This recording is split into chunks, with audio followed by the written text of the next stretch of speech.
صهیونیست‌ها بر اساس پروتکل‌های خود جهان را اداره می‌کنند. پروتکل‌هایی که استراتژی ثروتمندان برای تسخیر جهان را گسترش بی‌بندوباری قرار داده است. برای نابود کردن میگویند عشق و عیاشی و تجمل پرستی و فحشا را در بین جوانان رواج می‌دهیم و آنها را به این وضعیت تشویق می‌کنیم و لذات و خوشی‌های این گونه زندگی را در نظر آنها جلوه‌گر می‌سازیم. زیرا سیری ناپذیری این گرایش اگر ریشه‌هایش استوار شود به هیچ چیز رحم نمی‌کند و همه را می‌بندد.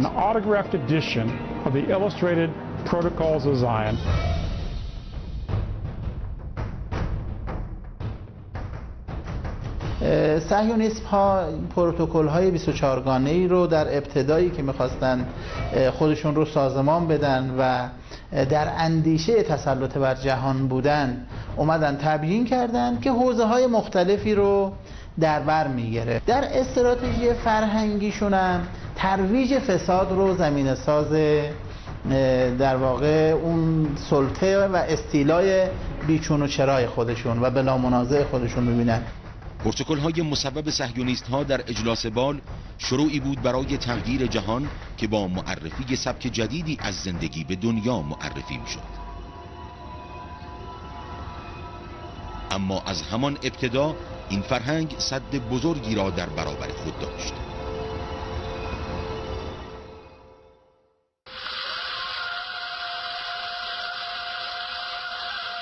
فرهنگ دینی سد راه نظام سلطه شده است.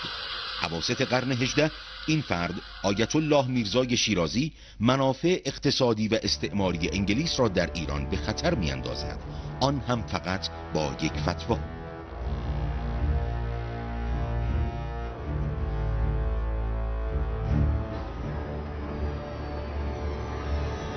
در مصر شبیه همین حرکت تکرار می شود و سید جمال الدین اسدآبادی با چند سخنرانی نفوذ انگلیس را در مصر به شدت کاهش می دهد.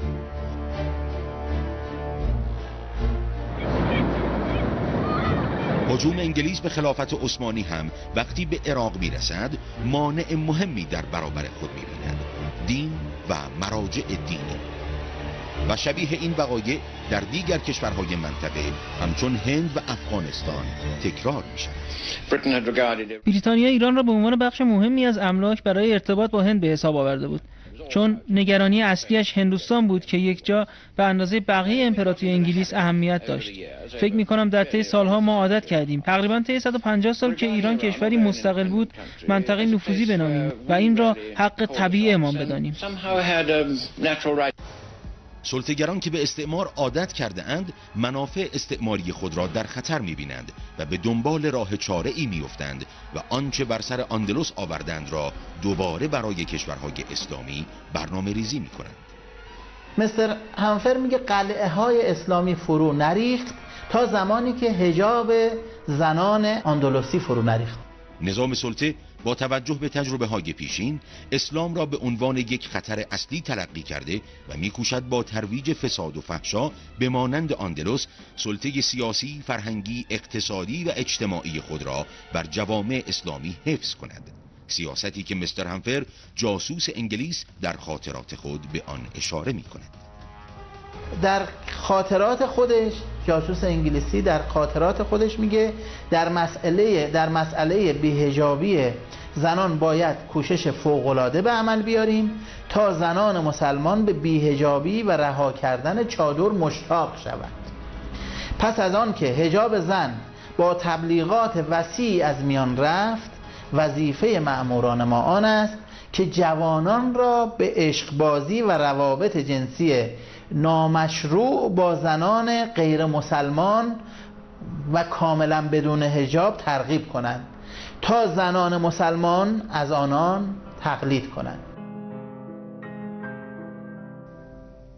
ترویج فساد، فحشا و بیبندوباری در جوامع اسلامی از راه دگرگون کردن فرهنگ عفاف و حجاب نخستین راهکاری است که در صدر برنامه‌های نظام سلطه قرار می‌گیرد. فرانس فانون، نویسنده و متفکر مشهور فرانسوی، میگوید هر چادری که دور انداخته می شود افق جدیدی را که برای استعمار ممنوع بوده در برابر او می گشاید و پس از دیدن هر چهره بی‌حجاب امیدهای حمله ور شدن استعمار 10 برابر می شود. و دیدن در برخورد با زن محجبه یک طرفه است و طرف مقابل نمیتواند او را ببیند و زنی که دیده نمیشود تسلیم نمیگردد و خود را عرضه نمیکند. و از اینجا بود که این سیاست در کشورهای مستعمره و اسلامی کلید زده شد. ابتدا امان الله خان پادشاه افغانستان که به تازگی از اروپا بازگشته بود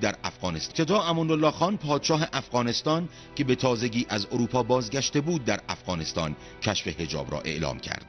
سیاستی که به قیمت قیام علیه او و سرنگونیش انجامید و چندی بعد این فرد کمال آتاتورک در سال 1313 فرمان منع حجاب را در ترکیه صادر کرد.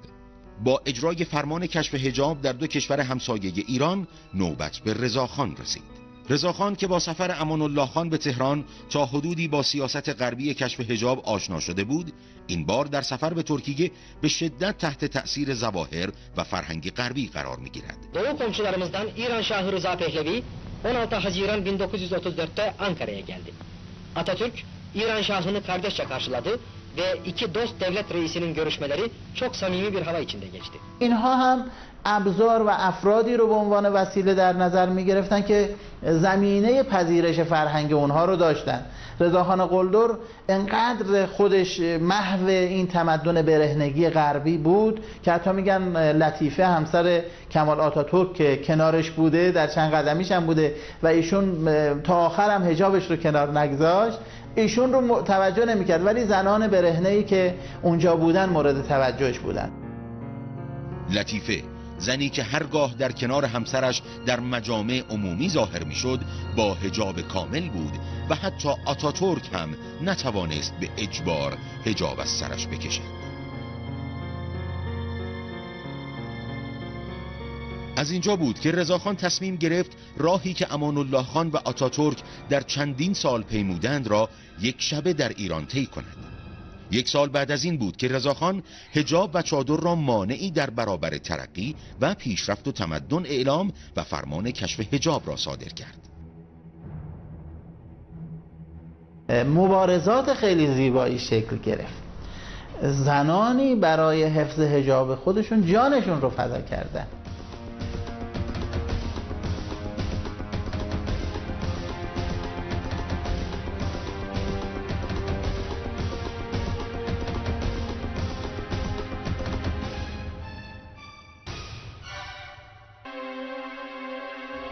اما این پایان داستان نبود. سیاست‌های ضد دینی و ضد حجاب در زمان محمد رضا پهلوی روز به روز شدت گرفت. در سال 55 سردمداران فرهنگی رژیم پهلوی که در ضدیت با فرهنگ دینی هیچ چیزی کم نگذاشته بودند، این بار به دنبال برنامه‌ای هستند که از حجاب در جامعه اسلامی اثری باقی نماند. برنامه‌هایی که رسانه‌های گروهی رژیم پهلوی قرار است آن را پیاده کنند. کاری میکنیم که دو واژه چادر و حجاب از کتابخانه‌های ایران حذف بشه. هرچند 17 دی 1314 و سیاست کشف حجاب شروعی بود برای اجرای طرح‌های استعماری در رژیم پهلوی، اما همان روز سالها بعد به روزی مبدأ و منشأ برای یک حرکت عظیم در انقلاب اسلامی تبدیل شد. زنان ایرانی 17 دی 1356 اولین حرکت انقلابی خودشان را با تظاهرات علیه سیاست‌های ضد دینی رژیم پهلوی شروع کردند و از اینجا بود که زنان پس از سالها همگام با مردان در صحنه‌های مهم علمی، سیاسی و اجتماعی ایران حضور می‌یافتند. زن مسلمان ایرانی در جاده‌ای که فرهنگ غربی می‌طلبید و می‌خواست قرار داده بشود قرار نگرفته. حال با پیروزی انقلاب اسلامی در جاده‌ای قرار گرفته بود که نظام سلطه بیشتر از آن احساس خطر می‌کرد. احساس خطر از الگو شدن این حرکت در دیگر کشورهایی که غرب بر آنها تسلط داشت. نظام سلطه که برای متوقف کردن این حرکت و ضربه زدن به نهال نوپای انقلاب اسلامی به هر دری زده، این بار پس از ناکامی و شکست در توطئه‌های سیاسی و نظامی و با هدف جلوگیری از صدور انقلاب اسلامی به سایر کشورها همایش‌های متعددی را برگزار می‌کند. در یکی از این کنفرانس‌ها مأمور CIA در پاسخ به این سوال که چگونه در مقابل موج جمهوری اسلامی باید ایستاد، استراتژی و راهبرد اصلی آمریکا و نظام سلطه را برای براندازی جمهوری اسلامی چنین بیان می‌کند: مهمترین حرکت در جهت براندازی جمهوری اسلامی تغییر فرهنگ در جامعه فعلی ایران است و ما مصمم به انجام آن هستیم. مبارزه‌ای که این بار هدفگیری متفاوتی را برای به زانو درآوردن ایران مستقل برگزیدند. تفاوت‌های فرهنگی خطوط نقصان منازعه آینده است. آنها می‌دانند که ایران کشوری است مذهبی و مذهب در مسیر راه آنها قرار دارد. ایرانی‌ها این گونه هستند. آنها فوق‌العاده با تجربه، بسیار زرنگ، باهوش و ملی‌گرا هستند. بیشترشان مذهبی بوده و همه آنها تا حدی به عقایدشان پایبند هستند. هدفگیری که حالا فصل مشترکی شده برای همه مخالفان انقلاب اسلامی، به نحوی که مبارزه فرهنگی به عنوان بهترین استراتژی برای براندازی جمهوری اسلامی تعیین می شود. این یک روش مبارزه است. این یک جایگزین است برای جنگ و دیگر خشونت‌ها. این توافق نیست، این مصالحه پذیری نیست، این مذاکره نیست. من میگویم مبارزه بدون خشونت خود یک مبارزه مسلحانه است. فقط در این شیوه مبارزه میتوان از ابزارهای جنگ روانی، فرهنگی، اجتماعی، اقتصادی و سیاسی استفاده کرد. الان زمان کار احزاب سیاسی نیست. اعلامیه نویسندگان ایران کار 6 تا حزب سیاسی را اعلام میکنه. 4 تا فیلم خوب ایران کار 10 تا سازمان سیاسی را انجام میده. رسالت رو اونها انجام میده. استراتژی مبارزه از این به بعد به جای مبارزه مسلحانه و به کار بردن واژه‌های براندازی، سرنگونی، واژگونی و یا زدوبندهای سیاسی به صورت اعلامیه، بیانیه و خطابه کاربردی ندارد. اما یک راه وجود دارد، راهی که ما را به بقای واقعی میرساند. یعنی این دور مسابقه را به صورت یک مبارزه فرهنگی آغاز کنیم. مبارزه فرهنگی در تمام زمینه‌ها: تئاتر، سینما، ورزش، شعر، موسیقی، نقاشی و غیره. حکومت تهران را فقط با سلاح فرهنگ میتوان خلق کرد و دست بسته تحویل مردان سیاست داد.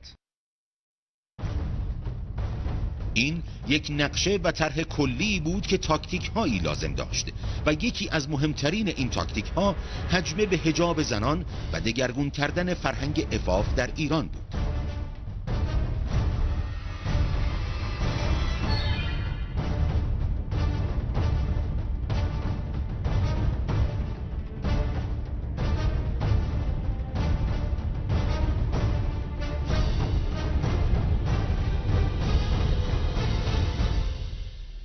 جنگ بر ضد اسلامگرایی با کشتن مسلمانان فایده‌ای ندارد.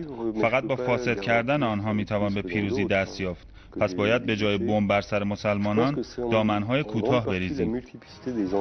مسئله ترویج فساد و فحشا از راه بی‌حجابی در ایران اما به مانند دیگر کشورهای اسلامی مسئله سیاسی بود که سالها از سوی استعمارگران دنبال شده بود و حالا سفیر آمریکا در رژیم صهیونیستی آن را تنها راه براندازی نظام جمهوری اسلامی می‌داند. هر زن محجبه در کوی و برزن ایران به منزله پرچم جمهوری اسلامی است. لذا ما برای براندازی این نظام باید این حجاب را سوس کنیم. دیگر وقت آن نیست که دانشجویان را به خیابان‌ها بکشانیم، بلکه باید حجاب را از سر زنان برداشته و از این طریق میتوان نظام اسلامی ایران را نابود کنیم. حجاب در نگاه غرب اما به منزله پرچم و سنگ بنای جمهوری اسلامی است. پرچمی که باید انداخته شود تا راه رسیدن به دیگر اهداف هموار گردد.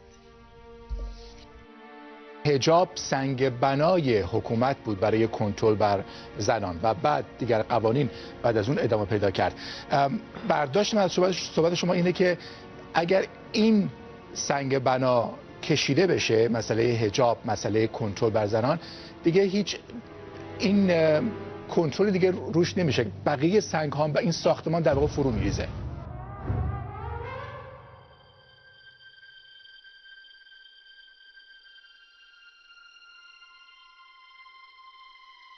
نتانیاهو در سال 2002 بعد از قضیه 12 سپتامبر، یعنی 11 سپتامبر که اتفاق میفته، بعدش 12 سپتامبر، میگه که ما باید به کشورهای اسلامی مخصوصا جمهوری اسلامی حمله تلویزیونی بکنیم با وجود این همه ماهواره ها رو ایجاد کنیم و فساد و بیبندوباری رو باید ترویج کنیم. ما چند کار رو بکنیم: کانون های خانواده رو منهدم بکنیم، روابط نامشروع رو در واقع قبحش رو بریزیم و جوانها رو به سمت بیبندوباری ببریم، عفاف و حجاب رو بد جلوه بدیم. نظام سلطه با بهره‌گیری از انواع ابزارهای تبلیغاتی می‌کوشد غرب را به عنوان بهشت آمال زنان در میان دیگر ملل دنیا معرفی کند. اما واقعیت آنچه اکنون در کشورهای غربی بر سر زنان می‌آید به قدری تکان دهنده است که حتی سانسور شدید اطلاعاتی موجود در این کشورها نیز نتوانسته بر تمام آن سرپوش بگذارد. نتایج پژوهشی که آژانس حقوق بنیادین از 28 عضو اتحادیه اروپا در سال 92 انجام داده به خوبی گواه وضعیت زنان در غرب است. سطح آزار جنسی زنان خیلی بالا بود و آنچه که تعجب من رو برانگیخت این نکته بود که 75% زنان شاغل در سطوح بالای شغل‌های مدیریتی و حرفه‌ای گفتند که قربانی آزار جنسی بودند و این واقعا زیاد است. پژوهشی که آژانس حقوق بنیادین FRA منتشر کرده نشان می‌دهد که از هر 3 زن یکی در اروپا مورد خشونت و آزار قرار گرفته. این آمار همه 28 عضو اتحادیه اروپا را در بر می‌گیرد و کشورهای اسکاندیناوی که قبلا از این نظر وضع بهتری داشتند حالا آمارشان به شدت بالا رفته. این مؤسسه از 42,000 زن که بین 18 تا 74 سال سن دارند سوال کرده و جنبه‌های مختلف خشونت جنسی و جسمی را در مقاطع مختلف زندگی آنها بررسی کرده. علی عطار و جزئیات بیشتر از این گزارش. این تصاویر به بیننده القا می کند که اروپا بهشت زنان است و برای آنها همه نوع امکانات اجتماعی را فراهم آورده. از کار در بالاترین سطوح سیاسی، علمی و فرهنگی تا آزادی کامل و رفت آمد بی دردسر در شب و روز. این شاید طبق قوانین کشورهای اروپایی درست باشد. اما اینکه زنان از خشونت جنس مخالف در امان بمانند و از نظر جنسی در آزادی، حداقل طبق تحقیقی که آژانس حقوق بنیادین انجام داده، هنوز تا کامل شدن فاصله زیادی دارد. اما دون پیروکورسی کشیش ایتالیایی دلایل این فساد و خشونت را این گونه بیان می کند. دلیل افزایش خشونت علیه زنان دامنهای کوتاه و لباسهای نامناسب آنهاست. چه گرفتاری هایی برای جوامع غربی در پرتو همین بیبندوباری به وجود آمده که یکیش همینه که خودشون اعلام میکنند که هر 2 دقیقه در آمریکا به یک زن تجاوز میشه و یا اینکه دامنه این تجاوزها به درون نزدیکان رسیده. اکنون البته با توجه به آگاهی زنان در کشورهای اسلامی از ریشه ها و نتایج تلاش روزافزون غرب برای زدودن حیا و عفاف، گرایش به حجاب در این جوامع رو به افزایش گذاشته است. نتایج پژوهش‌ها و نظرسنجی‌ها نشان می‌دهد که در 20 سال اخیر زنان کشورهای عربی بیش از گذشته به حجاب روی آوردند و تعداد زنان با حجاب این کشورها رو به افزایش است.